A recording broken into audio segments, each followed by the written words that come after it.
ನಮಸ್ಕಾರ ಸ್ನೇಹಿತರೆ, ಸ್ವಾಗತ ನಮ್ಮ ಕೈರುಚಿ ಚಾನಲ್ಗೆ. ನೀವೇನಾದರೂ ಮಕ್ಕಳಿಗೆ ಸ್ಕೂಲಿಂದ ಬಂದ ತಕ್ಷಣ ಗರಿಗರಿಯಾದ ಸ್ನ್ಯಾಕ್ಸ್ನ ಮಾಡ್ಕೊಡ್ಬೇಕು ಅಂದ್ಕೊಂಡಿದ್ರೆ ಹತ್ತೇ ನಿಮಿಷದಲ್ಲಿ ಈ ನಿಪ್ಪಟ್ಟನ್ನ ನೀವು ಟ್ರೈ ಮಾಡಿ. ಒಂದು ಸಲ ಟ್ರೈ ಮಾಡಿದ್ರೆ ಪದೇ ಪದೇ ಮಾಡ್ಕೊಂಡು ತಿಂತೀರ, ಅಷ್ಟು ಟೇಸ್ಟಾಗಿ ಮಾಡ್ಬೋದು. ಅತಿ ಕಡಿಮೆ ಸಮಯದಲ್ಲಿ ಕೂಡ ಕಡಿಮೆ ಇಂಗ್ರೀಡಿಯೆಂಟ್ಸ್ನಿಂದ ಮಾಡ್ಬೋದು. ಬನ್ನಿ ನೋಡೋಣ. ಮೊದಲಿಗೆ ನಾನಿಲ್ಲಿ 1 ಕಪ್ ಆಗೋಷ್ಟು ಮೈದಾ ಹಿಟ್ಟು ತೊಗೊಂಡಿದ್ದೀನಿ. ನಿಮಗೆ ಹಾಫ್ನಲ್ಲಿ ಗೋಧಿ ಹಿಟ್ಟು ಕೂಡ ನೀವು ತೊಗೊಳ್ಬೋದು. ಸಿಂಪಲಾಗಿ ನಾನು ಮೈದಾ ಹಿಟ್ಟು ತೊಗೊಂಡಿದ್ದೀನಿ. ಅರ್ಧ ಟೇಬಲ್ ಸ್ಪೂನ್ ಆಗುವಷ್ಟು ಜೀರಿಗೆಯನ್ನು ತೊಗೊಂಡಿದ್ದೀನಿ. ಅರ್ಧ ಟೇಬಲ್ ಸ್ಪೂನ್ ಆಗುವಷ್ಟು ಅಜ್ವೈನ ತೊಗೊಂಡಿದ್ದೀನಿ. ಯಾವುದೇ ಕಾರಣಕ್ಕೂ ಪಾಪಡ್ ನಿಮಗೆ ಒಳ್ಳೆ ಫ್ಲೇವರ್ ಬರಬೇಕು ಅಂದರೆ ಅಜ್ವೈನ ಮಿಸ್ ಮಾಡದೆ ಹಾಕಿ. ನಂತರ ಅರ್ಧ ಟೇಬಲ್ ಸ್ಪೂನ್ ಆಗುವಷ್ಟು ಕರಿ ಎಳ್ಳನ್ನು ತೊಗೊಂಡಿದ್ದೀನಿ. ಅದಾದಮೇಲೆ 2 ಟೇಬಲ್ ಸ್ಪೂನ್ ಆಗುವಷ್ಟು ದೇಶಿ ತುಪ್ಪ ಅಂದರೆ ಗೀ ತೊಗೊಂಡಿದ್ದೀನಿ. ಈಗ ಎಲ್ಲದನ್ನು ಚೆನ್ನಾಗಿ ಮಿಕ್ಸ್ ಮಾಡ್ತಾ ಬನ್ನಿ. ತುಂಬಾ ಈಸಿಯಾಗಿ ಮಾಡ್ಬೋದು. ನೀವು ಹೊರಗಡೆ ಮಾರ್ಟ್ಗಳಲ್ಲಿ ಬೇಕ್ರಿಗಳಲ್ಲಿ ತಂದು ತಿನ್ನೋದಕ್ಕಿಂತಲೂ ನೀವೇ ಕಿತ್ಕೊಂಡು ಈಸಿಯಾಗಿ ಮನೇಲಿರುವಂಥ ಸಾಮಗ್ರಿಗಳನ್ನೇ ಯೂಸ್ ಮಾಡಿಕೊಂಡು ತುಂಬಾ ಸಿಂಪಲಾಗಿ ಈ ಪಾಪಡನ್ನ ಮಾಡ್ಬೋದು. ತುಂಬಾ ಕ್ರಿಸ್ಪಿಯಾಗಿ ಕೂಡ ಬರುತ್ತೆ. ತುಪ್ಪವನ್ನು ಯಾವುದೇ ಕಾರಣಕ್ಕೂ ಮಿಸ್ ಮಾಡದೆ ಹಾಕಿ. ತುಪ್ಪವನ್ನು ಹಾಕೋದ್ರಿಂದ ನಮಗೆ ತುಂಬ ಕ್ರಿಸ್ಪಿಯಾಗಿ ಬರುತ್ತೆ. ಈಗ ನಿಧಾನವಾಗಿ ಎಲ್ಲ ಮಿಕ್ಸ್ ಮಾಡಿಕೊಂಡು ಇಟ್ಟು ಈ ಥರ ನೀವು ಕೈಲೇ ಚೆನ್ನಾಗಿ ನಾದ್ಕೊಳ್ಬೇಕು. ಮೊದಲಿಗೆ ಯಾವುದೇ ಕಾರಣಕ್ಕೂ ನೀವು ನೀರನ್ನು ಆ್ಯಡ್ ಮಾಡೋದು ಬೇಡ. ನೀರನ್ನು ಆ್ಯಡ್ ಮಾಡದೆ ಸಿಂಪಲ್ಲಾಗಿ ಮೊದಲಿಗೆಲ್ಲ ಚೆನ್ನಾಗಿ ಕಲಿಸ್ಕೊಂಡು ನಂತರ ಅದಕ್ಕೆ ಎಷ್ಟು ಬೇಕಷ್ಟು ಸ್ವಲ್ಪನೇ ನೀರನ್ನು ಹಾಕ್ಕೊಂಡು ಚೆನ್ನಾಗಿ ನಾದ್ಕೊಳ್ಬೇಕಾಗುತ್ತೆ. ಸೇಮ್ ನೀವು ಚಪಾತಿ ಹಿಟ್ಟು ಯಾವ ಥರ ಸಾಫ್ಟಾಗಿ ನಾದ್ಕೊಳ್ತೀರೋ ಸೇಮ್ ಅದೇ ಥರ ಸ್ಟ್ರೆಚ್ಚರ್ಗೆ ಬರಬೇಕು. ತುಂಬ ಸಾಫ್ಟಾಗಿ ನಾದ್ಕೊಳ್ಬೇಕು. ಸಡನ್ನಾಗಿ ಜಾಸ್ತಿ ನೀರನ್ನು ಹಾಕ್ಕೊಂಡು ನಾದ್ಕೊಳ್ಲಿಕ್ಕೆ ಹೋಗಬೇಡಿ. ತುಂಬಾ ಟೇಸ್ಟಿಯಾಗಿರುತ್ತೆ. ನಾನು ಹೇಳಿದ್ನಲ್ವ, ಅಜ್ವೈನ್ ಹಾಗೂ ತುಪ್ಪವನ್ನು ಯಾವುದೇ ಕಾರಣಕ್ಕೂ ಮಿಸ್ ಮಾಡದೆ ಹಾಕಿ. ಒಂದು ಒಳ್ಳೆ ಫ್ಲೇವರ್ಸ್ ನಿಮಗೆ ಕೊಡುತ್ತೆ. ಈಗ ನಾನು ಚೆನ್ನಾಗಿ ಹಿಟ್ಟನ್ನು ನಾದ್ಕೊಂಡಿದ್ದೀನಿ. ನೀವು ನೋಡ್ತಿರ್ಬೋದು ಎಷ್ಟು ಸಾಫ್ಟಾಗಿ ಹಿಟ್ಟನ್ನು ನಾದ್ಕೊಂಡಿದ್ದೀನಿ ಅಂದರೆ ಇದ್ರ ಮೇಲ್ಗಡೆ ನೀವು ಯಾವುದೇ ರೀತಿ ಎಣ್ಣೆ ಅಥವಾ ತುಪ್ಪವನ್ನು ಅಪ್ಲೈ ಮಾಡೋ ಅವಶ್ಯಕತೆ ಇಲ್ಲ. ನೋಡಿ ಎಷ್ಟು ಸಾಫ್ಟಾಗಿ ಹಿಟ್ಟನ್ನು ನಾದ್ಕೊಳ್ಬೇಕು. ಇದನ್ನು ನಾನೀಗ ರೆಸ್ಟ್ಗೆ ಇಡ್ತಾ ಇದ್ದೀನಿ. ನಿಮ್ಗೇನಾದರೂ ಮನೆಯಲ್ಲಿ ಬೇರೆ ಕೆಲಸಗಳನ್ನಿದ್ದರೂ ಕೂಡ ನೀವು ಈ ಹಿಟ್ಟನ್ನು ರೆಸ್ಟ್ಗೆ ಇಟ್ಟು ಮಾಡ್ಕೊಳ್ಬೋದು. ಕನಿಷ್ಠ ಅರ್ಧ ಗಂಟೆ ನಾನು ಈ ಹಿಟ್ಟನ್ನು ರೆಸ್ಟ್ಗೆ ಬಿಟ್ಟಿದ್ದೆ.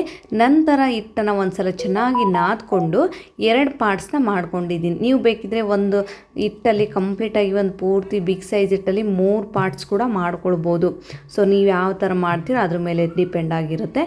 ನಾನು 1 ಕಪ್ ಮೈದಾ ಹಿಟ್ಟಿಗೆ ಸಿಂಪಲ್ಲಾಗಿ 2 ಪಾರ್ಟ್ಸ್ನ ಮಾಡ್ಕೊಂಡಿದ್ದೀನಿ. ಚಪಾತಿನ ಯಾವ ಥರ ಲತ್ತಿಸ್ಕೊಳ್ತೀರೋ ಸೇಮ್ ಅದೇ ಥರ ಲತ್ತಿಸ್ಕೊಳ್ಬೇಕು. ನಾವು ಆಲ್ರೆಡಿ ಅದರಲ್ಲಿ ತುಪ್ಪ ಎಲ್ಲ ಹಾಕಿರೋದ್ರಿಂದ ನೀವು ಯಾವುದೇ ಕಾರಣಕ್ಕೂ ಎಣ್ಣೆನೋ ಅಥವಾ ಹಿಟ್ಟನ್ನು ಹಾಕಿ ಲತ್ತಿಸ್ಕೊಳ್ಳೋ ನೆಸೆಸಿಟಿ ಇಲ್ಲ. ತುಂಬಾ ಸಿಂಪಲ್ಲಾಗಿ ಸ್ಮೂತಿಯಾಗಿ ನೀವು ಚಪಾತಿ ಯಾವ ಥರ ಮಾಡ್ತೀರೋ ಅದೇ ಥರ ಮಾಡ್ತಾ ಬನ್ನಿ. ಚಪಾತಿಗಿನ ಸ್ವಲ್ಪ ತೆಳುವಾಗೇ ಇರಬೇಕು. ಎಷ್ಟು ತೆಳುವಾಗಿ ಇರುತ್ತೋ ಅಷ್ಟು ನಿಮಗೆ ಕ್ರಿಸ್ಪಿಯಾಗಿ ಕೂಡ ಬರುತ್ತೆ. ನೀವು ತುಂಬ ದಪ್ಪ ಏನಾದರೂ ಮಾಡಿದರೆ ಕ್ರಿಸ್ಪಿ ಅನಿಸೋದಿಲ್ಲ. ಆ ಕಾರಣಕ್ಕಾಗಿ ನಾನಿಲ್ಲಿ ತುಂಬಾ ತೆಳುವಾಗಿ ಮಾಡ್ಕೊಂಡಿದ್ದೀನಿ. ತೀರಾ ತೆಳು ಬೇಡ. ನೀವು ಕೈಯಿಂದ ಈ ಥರ ಇಟ್ಕೊಂಡ್ರೆ ಹಿಂದ್ಗಡೆ ನಿಮ್ಮ ಕೈ ಬೆರಳುಗಳು ಕಾಣಿಸ್ಬೇಕು, ಅಷ್ಟಿದ್ರೆ ಸಾಕು. ನಂತರ ನಾನಿಲ್ಲಿ ಟೀ ಕುಡಿಯುವ ಗ್ಲಾಸ್ ತೊಗೊಂಡಿದ್ದೀನಿ ಶೇಪ್ ಮಾಡಲಿಕ್ಕೆ. ಸಿಂಪಲಾಗಿ ನಾನು ರೌಂಡ್ ಶೇಪೇ ಮಾಡ್ಕೊಂಡಿದ್ದೀನಿ. ನಿಮಗೇನಾದರೂ ಡಿಫ್ರೆಂಟ್ ಶೇಪ್ಸ್ ಬರುತ್ತೆ ಅಂದರೆ ನೀವು ಯಾವ ಶೇಪ್ ಆದರೂ ನೀವು ಮಾಡ್ಕೊಳ್ಬೋದು. ನಾನಿಲ್ಲಿ ಸಿಂಪಲಾಗಿ ಗ್ಲಾಸ್ ತಗೊಂಡು ಪ್ರೆಸ್ನ ಮಾಡಿದರೆ ಸಾಕು, ನಮಗೆ ಬೇಕಾದ ಶೇಪಲ್ಲಿ ನಾವು ಮಾಡ್ಕೊಳ್ಬೋದು. ಉಳಿದಂಥ ಹಿಟ್ಟೆಲ್ಲ ತೆಗೆದುಕೊಂಡಿದ್ದೀನಿ, ಅದೇನು ವೇಸ್ಟ್ ಆಗೋದಿಲ್ಲ. ನೆಕ್ಸ್ಟ್ ಏನು ಇನ್ನೊಂದು ಪಾರ್ಟ್ಸ್ ತೊಗೊಂಡಿರ್ತೀವಲ್ವ ಅದರಲ್ಲಿ ಇದನ್ನು ಹಾಕ್ಕೊಂಡು ಚೆನ್ನಾಗಿ ನಾದ್ಕೊಂಡು ನೆಕ್ಸ್ಟ್ ಕಂಟಿನ್ಯೂಸ್ ಆಗಿ ಸೇಮ್ ಪ್ರಿಪ್ರೇಷನ್ ಇದೆ ಯಾವ ಥರ ಮಾಡಿದ್ದೀನಿ ಇದೇ ಥರ ಮಾಡಬೇಕು. ಸ್ವಲ್ಪ ನಿಮಗೆ ಡಿಫ್ರೆಂಟಾಗಿ ನಾನು ತೋರಿಸ್ತಾ ಇದ್ದೀನಿ. ಒಂದು ಚಿಕ್ಕದಾಗಿ ರೋಲ್ನ ತೊಗೊಳ್ಳಿ, ಇದು ಚಪಾತಿ ತೊಗೊಳ್ಳಿ.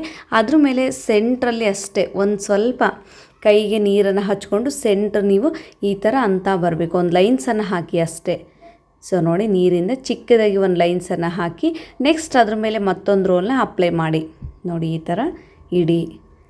ನೆಕ್ಸ್ಟ್ ಮತ್ತೆ ಒಂದು ರೋಲ್ನ ತೊಗೊಳ್ಳಿ.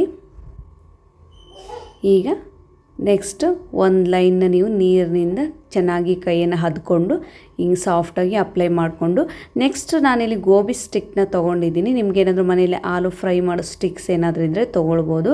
ಸಿಂಪಲಾಗಿ ನಾನು ಗೋಬಿ ಸ್ಟಿಕ್ನ ಸೆಂಟ್ರಲ್ಲಿ ಇಟ್ಟು ಚೆನ್ನಾಗಿ ಪ್ರೆಸ್ ಮಾಡ್ಕೊಂಡಿದ್ದೀನಿ. ಈ ಥರ ಆಲ್ರೆಡಿ ಪ್ರೆಸ್ ಮಾಡಿದರೆ ಸಾಕು, ಅದಾಗಲೇ ಓಪನ್ ಆಗಿಬಿಡುತ್ತೆ.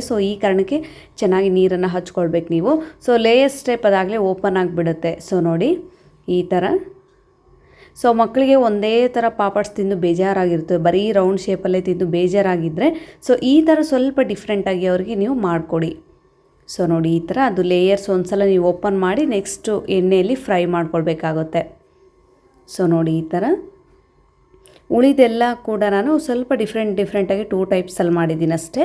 ಸೊ ಎಣ್ಣೆ ಚೆನ್ನಾಗಿ ಮೀಡಿಯಮ್ ಫ್ಲೇಮ್ನಲ್ಲಿ ಬಿಸಿಯಾಗಿ ಇಟ್ಕೊಂಡು ಗ್ಯಾಸನ್ನು ಕೂಡ ಮೀಡಿಯಮ್ ಫ್ಲೇಮ್ನಲ್ಲಿ ಇಟ್ಕೊಂಡು ಈ ಥರ ಚೆನ್ನಾಗಿ ನಾನು ಪಾಪಡನ್ನ ಫ್ರೈ ಮಾಡ್ಕೊಳ್ತಾ ಇದ್ದೀನಿ, ಅಂದರೆ ರೋಸ್ಟ್ ಮಾಡ್ಕೊಳ್ತಾ ಇದ್ದೀನಿ ಎಣ್ಣೆಯಲ್ಲಿ.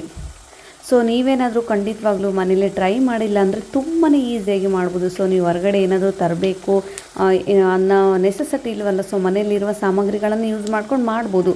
ಸೊ ಈವ್ನಿಂಗ್ಗೆ ಟೀ ಟೈಮ್ಗೆ ಒಂದೊಳ್ಳೆ ಸ್ನ್ಯಾಕ್ಸ್ ಅಂದರೆ ಸೂಪರಾಗಿರುತ್ತೆ. ಸೊ ನೋಡಿ ನಾನೀಗ ಗೋಲ್ಡನ್ ಬ್ರೌನ್ ಕಲರ್ಗೆ ಬರೋ ತನಕ ಚೆನ್ನಾಗಿ ಮಿಕ್ಸ್ ಮಾಡ್ತಾನೆ ಇರಬೇಕಂದ್ರೆ ನೀವು ಮೇಲಿಂದ ಕೆಳಗಿಂದ ಮೇಲೆ ತಿರುಗಿಸಾಡ್ತಾನೆ ಇದ್ದರೆ ಬೇಗ ರೋಸ್ಟ್ ಆಗುತ್ತೆ.